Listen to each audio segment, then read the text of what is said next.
Alright. Hello, beautiful people on the internet. My name is Himang, and you are watching a video of mine. What's up? How have you been?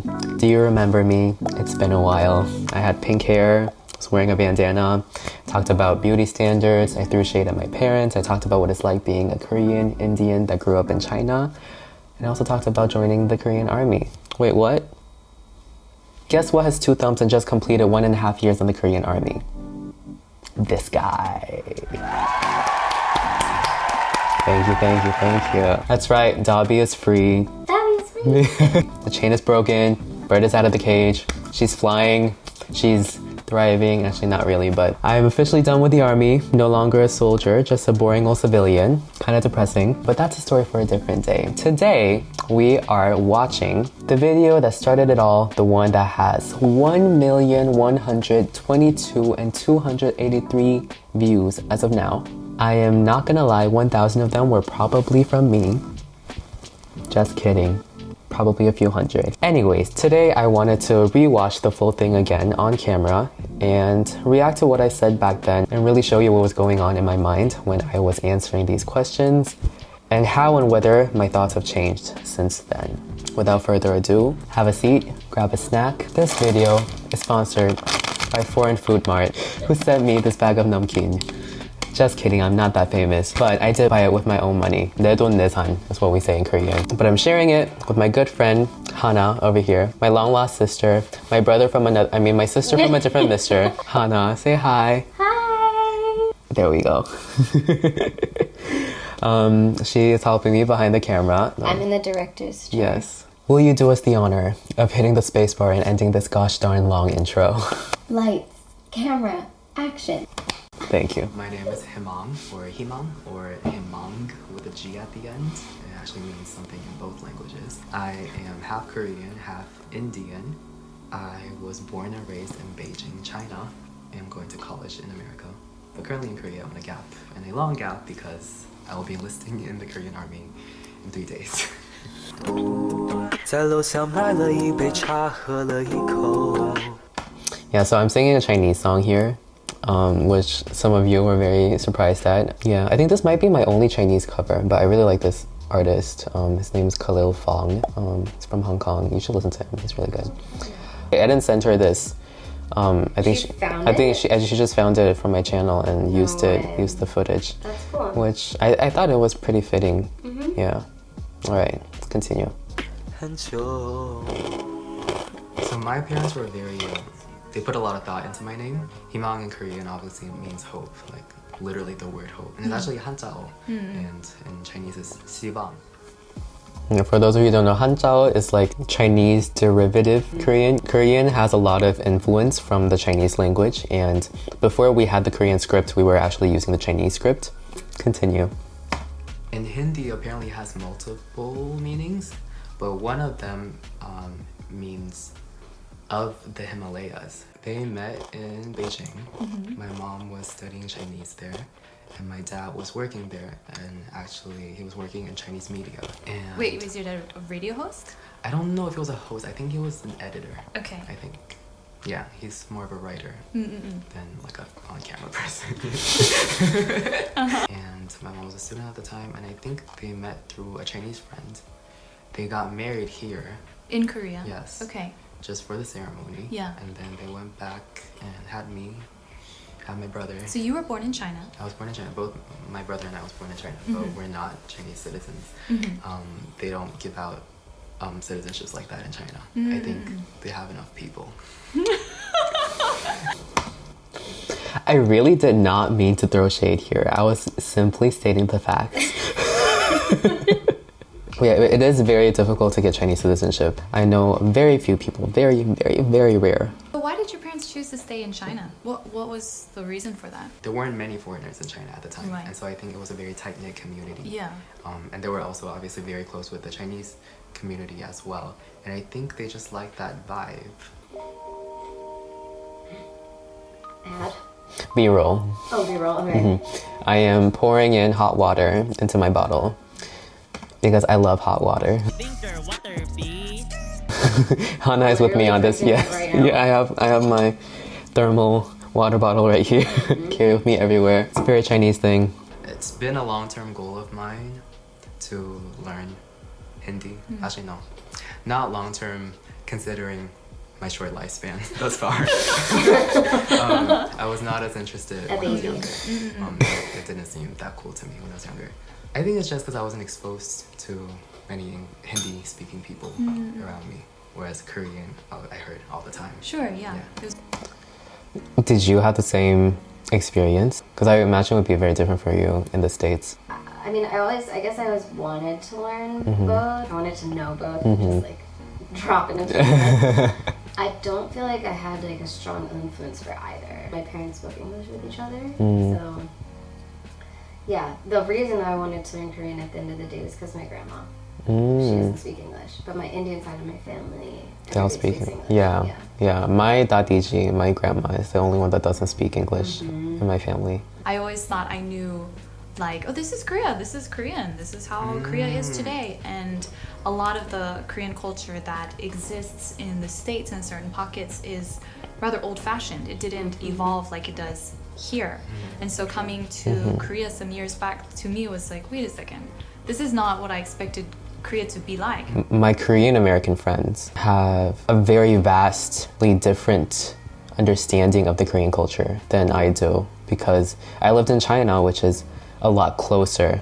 And so all my friends would be going back and forth between China and Korea all the time, and I would be visiting, like I said, like every year. So we are a little more regularly updated. Yeah, like in touch with the cultural evolution and progression. I think a lot of my perceptions were reflected by like the Chinese or Korean perceptions of India. Oh, okay, that's interesting. Like, for example? For example, like eating with hands, or like just...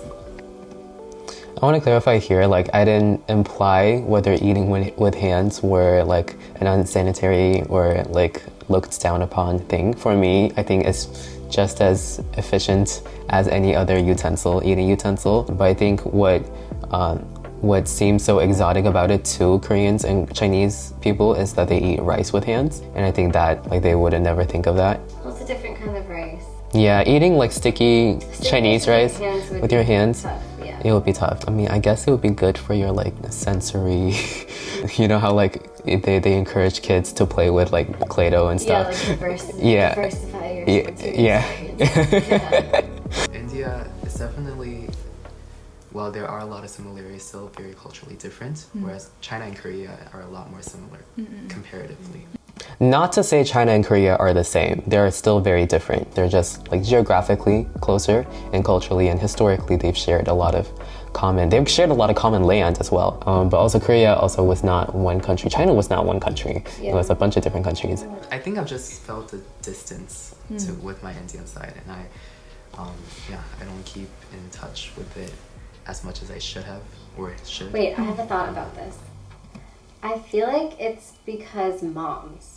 Like the other half Korean, half Indian people that we know have Korean moms, but I feel like there's something about like the caretaking role and the child rearing role, which historically is, you know, women have had to take on that more than the men. And I feel like there's a big part of like your mom's culture becomes kind of like the dominant culture because that's what she's raising you. Yeah, I never thought about that. Yeah. Moms. They do it all. They do. I've noticed that I have been very privileged in a lot of ways because a lot of different reasons, because I speak English. That's a big one. Speaking English, like it brings you so many more opportunities and people treat you so much differently. Even in Korea. Especially with your American accent. I guess, yeah. People think I sound like I'm Californian. Sure. People tell me that too. Hollywood influence. Or, I don't know, the Kardashians. I sound like Courtney. Oh my god, you do. What do you want me to do? Sit here and stare? Because you have like the end of your phrases you kind of trail off into like a fry. Like, oh my god. Love you, Courtney. Or just that I was fortunate enough to be raised in an environment where my cultures have been embraced. Growing up, like I was always appreciated for being mixed. Really? Yeah. By adults and your peers? Mostly adults, more adults than peers, but peers too, I think. I think peers weren't as, direct about it, but I think they were all secretly jealous. Yeah, I mean, I was definitely like made fun of and picked on too, but it was never got extreme. Or maybe I'm just like blocking out the bad memories. Yeah, no, I can think of a few incidents where it kind of hurt, like when people like pointed out my differences to make me feel bad about it. But yeah, there was definitely more good than bad. It's difficult because I only just got to Korea now, and there's so many things that I'm trying to learn about Korea here. And yeah, it's still a long way to go. Sure, I feel like it's really like a whole life journey. Just as much as cultures and languages, you can't ever know everything about it. Sometimes I feel like for ourselves as well, we are like infinite, ever-expanding universes. It would be impossible to be like, I know every aspect of my life and culture and family. And so that's part of the journey, I love how she said ever expanding universes. I love that too. Even like for a full-blooded, homogenous person, people who have grown up in only one cultural environment, like even for them, self-identity is such a complex matter. But I feel like for us, like we have like an added pressure of being educated on this whole thing, the whole set of things in different languages applied to different cultural environments. Yeah. That's why I don't like labels. I can never identify with just one thing. I behave and feel differently in different contexts around different people when I speak or think in different languages even, I think. Yeah, that's such a good point. It's difficult to find yourself. My mom would tell me stories of when I was in kindergarten.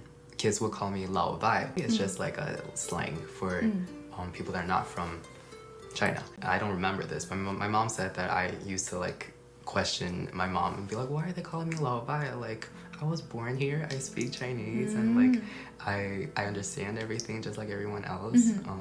I don't understand why they are excluding me this way, but I don't think I was ever targeted or bullied for it, which is a very fortunate thing. That's so interesting to me. Yeah. That kids noticed that you were different. Oh yeah. Were you the only non? In Chinese school, yeah. Okay. I mean, there were a couple Koreans, but they don't look as different. Because I'm thinking like for me, it was like a very diverse school, so like we all look different. Yeah. Kind of, and I feel like kids don't notice difference like that. No, in a homogenous society you do, because it's very obvious. There is an ad coming in 3, 2, 1. Grammarly. Skip. But during the same time, we were also living in... Do you want to see what I look like? This was me. Oh my god, you're adorable. Do you think I look like Sarang or Sarang looks like me? You do look different though. You do look different. Yeah. No, I think you look different. Oh Yeah. my god, you're so cute. You're so cute. That does not look like me right now. Wait, yeah, it doesn't at all. Who are those other people? Oh, these were our like neighbors. Oh, there's your mom. Okay. That's my mom. Aww. That's really sweet. a very internationally diverse environment. We lived Internationally diverse environment. So I had a lot of Chinese friends. I think most of our curriculum was still in English. And so my Chinese speaking ability has gradually, what's the word? Decreased? Decreased, I guess. Yeah, I was trying to look for a better word. Deteriorated. I was trying to say a Chinese word. It's like the perfect word is 退步, which means like stepping back. Yeah, 进步 means stepping forward, but also means improving. And 退步 is like the opposite. The language that you speak in your academic environment, I feel like, has a big influence on your cultural identity. Definitely. But that's why I struggled with finding a word there, because I don't want to just blurt out a Chinese word out of nowhere. I feel like I struggle to communicate with just one language, and there's always I always have another language to fall back on if I can't think of a word. Like I was trying to do with the In your case, you have encountered in a short amount of time so many different contexts. How has it affected you and the way you view yourself? Yes, and there are a lot of different aspects that I've noticed that are viewed differently in different contexts. It could be things like even like body image or That's interesting. or self-confidence. Yeah. I think are viewed very differently in different cultural contexts. I think it was definitely difficult at times to feel the need to conform to a certain standard. It was like the play that we saw. Yeah. Yeah, she talks about that. How Yeah. she's like fat in Korea, but in the US, they were like, "Oh, you're beautiful," but like other things were an issue. Yeah, like even when I was at the bilingual school, when I was in the more Chinese school, like I was on like the chubbier side of my class. And then as soon as I moved to like the fully international school, once my teacher was like, "Himang, I think you should put on some weight." And I was like, "Me?" I think you're confused because I am. And then like that like even got worse for me. Like it's like a form of body dysmorphia. Korea does have a very fat-phobic society. Skinny is coming back. Big booty girl, you got a big booty. It applies to men too. Like in the army, how insecure the guys were. They don't even consider it as plastic surgery anymore. It's just like Everybody does it. it's like a little procedure. Still a lot of East Asians' idea of mixed Asians are mixed Caucasian Asians, and obviously that conforms to a European Yes. beauty ideal. Yes, that's right. And it's also perpetuated by the media. Yeah. Yeah, I feel like when Koreans think of 혼혈, mixed person, I think they think of someone like Becky, someone maybe with like light brown hair and like light brown eyes, pale skin, and double eyelids, or, you know, very strong, sharp features. Do you know Somi? She's a K-pop idol. She's my age, actually. I feel like she's like a stereotypical image of a mixed person that Koreans think of. Is she mixed? She is. She's half white. She's half Canadian. And I feel like this is like a stereotypical image of what Koreans immediately think of. But I am glad that it is changing because there's so many mixed people in Korean media now as well. We just need more. We just need more representation of what a mixed person looks like. I'm just really happy to see my generation like really represent mixed people. Yeah. Back to you, Himang. I think my parents were both very confident people, and I feel like I recently learned that too. But yeah, we're all like, 내가 제일 잘났어. I think it's really a matter of confidence and radiating that energy to people, and I feel like that bounces back. What the hell is wrong with me? 내가 이상한 걸까? 꿈꿔왔던 일이 거품처럼 사라진 거니? Quick shameless plug. Listen to it on Spotify. Thank you. You do music as well. You consider yourself singer-songwriter? Yes. What was the kickstart? I should have a story to share. I got my musical gene definitely from my dad. My mom is unfortunately told me. Shade everywhere. But I still love her. She okay, enough about my mom. I actually wanted to like go off a tangent and talk about how great my mom is here, but it wasn't relevant to the question. But I'll just quickly fill in. Like my mom is a boss. She is a Wonder Woman. Like she makes the impossible possible. My mom tried to physically hand me the money and the books, and I grabbed the money, I grabbed the bill, threw it aside, and just started banging on the drum. Oh no!